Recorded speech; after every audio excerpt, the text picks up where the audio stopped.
ছোট্ট বন্ধু, আমরা আজ যাব চন্দ্রপুর গ্রামে, যেখানে ছিল এক মোড়ল।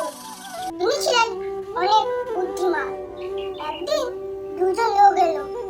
একজনের নাম হলো শিবু, আর একজনের নাম হলো রাহুল। তারা নালিশ জানাতে এসেছে। শিবু তার নালিশ কি জানালো। মোড়ল মশাই, আমার বাঁশবাগান থেকে রাহুল বাঁশ চুরি করেছে। আপনি এর বিচার করে দিন। তখন রাহুল বলল, কি?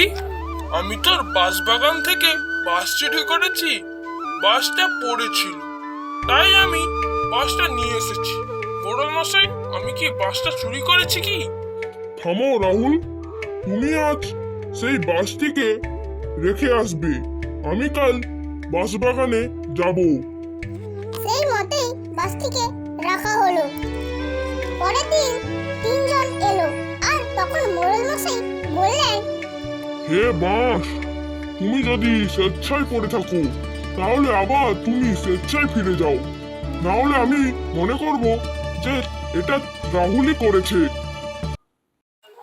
মোড়ল মশাই, আমি সত্যি বলছি যে আমি বাঁশটা চুরি করেছি।